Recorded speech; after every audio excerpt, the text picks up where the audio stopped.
Hello, well, how's everybody getting on? Sorry for the lateness of the video, but I have been, up to the eyes in work. But as a wise woman once said to me, it's better to come late than not at all.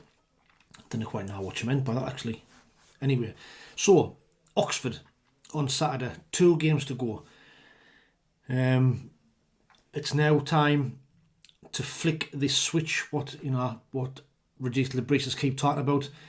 It's now time to go in what he calls playoff mode, and no ifs or buts now. We have to start playing our strongest lineup in these last 2 games.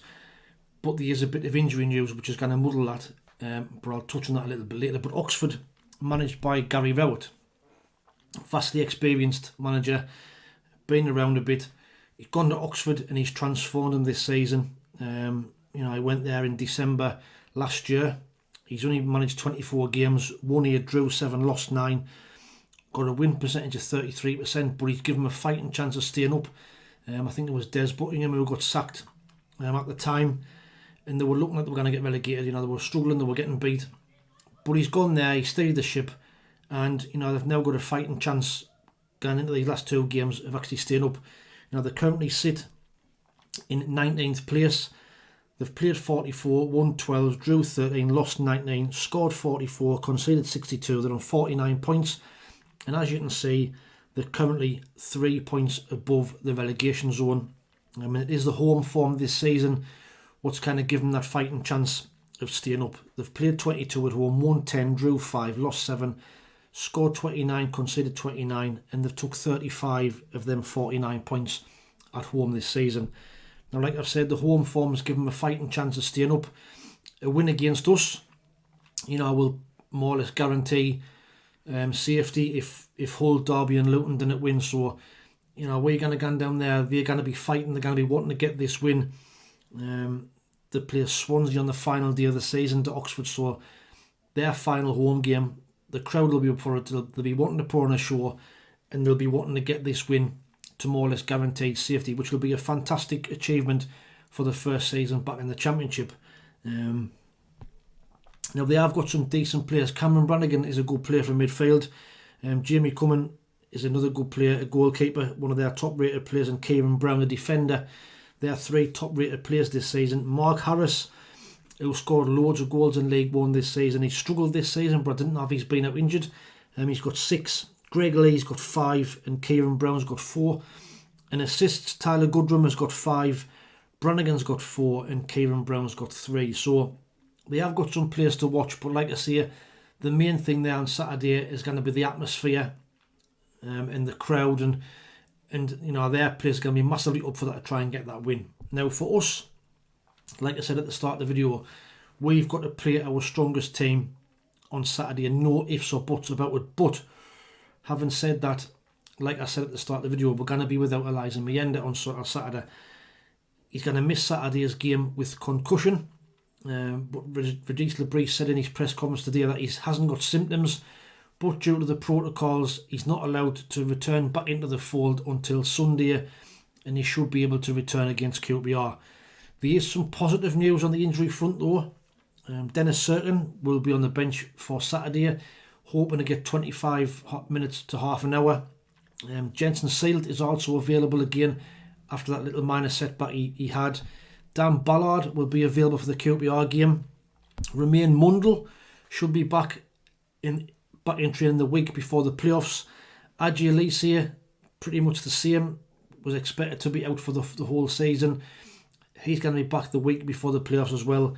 Jan Paveda, for what good he'll be, he's due to come back around the 5th of May. He's trying his best to get fit, but what contribution he'll make, I'm not really too sure. Niall Huggins is also back in training, but he's been out more than 12 months, so I'll be very surprised if we see him anywhere near the first team, even towards the playoffs. So, but Regis Lebris has touched on that he's very positive around the place and he's a good teammate to have in the actual squad. So we might see him in and around the dressing room for these final games of the season. So based on what I've just said there, with the players that we have available, we've got to play a strong lineup, and this would be the team that I would play on Saturday. I'd have Anthony Patterson in goal. I have a back four of Trey Hume, Chris Mepham, Luke O'Nien and Joe Anderson, who I thought did well against Blackburn. In midfield I'd have Dan Neil and Job, with the three players in front of them two of Patrick Roberts, Enzo Lafayette and Tommy Watson, with Wilson Isidore leading the line in the absence of Eliza Mayenda. But that'll then give us a strong bench of, likes of Moore, Alan Brown, Hjeldersbach, Serkin, Rigg, Samed, Alexic, Jensen Seelt. All these type of players can be then back on the bench and make the squad a lot more stronger. Like I said, Anderson did well on Saturday. I would definitely have him in before Hjelde. Lafay and Job can maybe play an hour and then rest him, and the likes of Samed and Alexic and whatever to come on, and Harrison Jones, who did well I thought as well against Blackburn, and maybe give Chris Rigg the full week off. But we'll wait and see. But let me know what your thoughts are in the comments below of what you think the team should be and what sort of formation we should play at the weekend. Now, score predictions, like I say, if we can and play our strongest side, I think we've got a good chance again down there. The pressure's all on them to get the result, really. And I think we can get down there, I think we can get a win. So I'm going to go for Oxford United 1, Sunderland 2, for us to get back to winning ways and start this little mini run of form, hopefully leading to the playoff win at Wembley and get us back to the Premier League. That's what I'm hoping.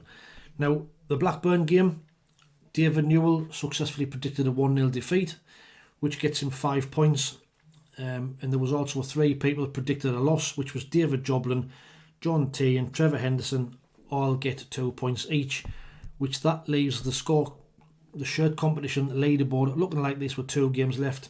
So John Ruddock is still out in front in first place on 63 points, Ria Knight in second on 56, Tim the Minion in third on 55, Kenneth Allen on fourth, 54 points, Mel Lacey, Peter Smith in fifth on 53, John T is in sixth on 50, David Newell is seventh on 49, Alex Dixon, Chris Carter-Jackson, Stuart Macker in 8th on 46, David Edwards is in 9th on 45, and Brian Greener and Ibrahim Al-Mutwa are on 41 points in 10th place. Now there's 10 points still to play for. If John Ruddock gets the score prediction right on at the weekend, them 5 points could be enough for him to secure that shirt for next season. But still get your score predictions in the comments below. You never know what can happen in these last 2 games. You get maximum points, you can rocket up that leaderboard. So submit your score predictions in the comments below, and we'll add you onto the leaderboard hopefully. Now, other games at the weekend, we know the top 2 is done. Congratulations to Leeds and Blackburn, both promoted. It's now a case of who wins the league between them two.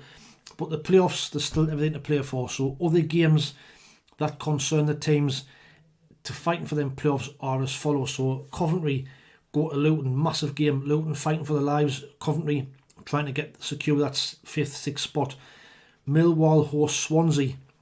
Millwall can still sneak in the playoffs. Cardiff, they host West Brom. West Brom have sacked Tony Mowbray this week.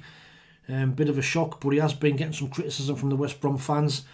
Middlesbrough host Norwich, a must win for Middlesbrough if they've got any chance of getting in the playoffs. Big game, Leeds host Bristol City. A massive game for Bristol City. They're going to have to go in there and get the result, which I don't think they will, but it's a massive game for them, and that could leave the door open for these teams in 7th, 8th and 9th. Blackburn, after their win against us last week, host Watford, and they've now got an outside chance of getting in the playoffs if they win both their games. So very, very tight, and there'll be lots of twists and turns throughout the day on Saturday, I'm sure. So nice to keep an eye on them games and see actually who we're going to get in these playoffs. At the moment, it's looking like Coventry and Bristol City, but you never know.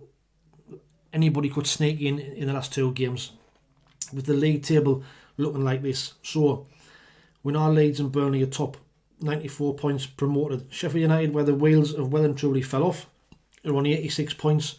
We are in 4th on 76. Bristol City on 67 and Coventry on 66. So it's all to play for getting into these last 2 games. Who do you think is going to get in the playoffs? Who do you want to play in the playoffs? Who would you like to face? Me personally, I wouldn't fear anybody over 2 games. Yes, Coventry, we know they're a decent side, but on our day we can beat anybody, and I certainly wouldn't fear playing Bristol City. If the other teams, the likes of Millwall, Blackburn, any of those, I wouldn't fear playing them over 2 games either. So, let's just see how we get, and we take it from there. That's pretty much it for the match preview. Please like, share and subscribe if you don't mind. We're on that road to 4,000 subscribers. If we can get that before the end of the season, I'll be over the moon. I very much doubt it. And we need something like 240 odd to get that. But if you don't mind, hit that little black button. It'll cost you now. It's free to subscribe. And it'll get the message out to more Sunderland fans. And hopefully we'll get a bigger and better following for next season and get this pushed out to everybody. But in the meantime, like I always say, enjoy the rest of your week. Anybody going to Oxford at the weekend, have a safe trip, enjoy the match and bring 3 points back with you. I will be putting an away day guide in the comments, in the info section below. In the meantime, thanks for watching, take it easy, stay safe, and we'll speak soon. Ta-ra.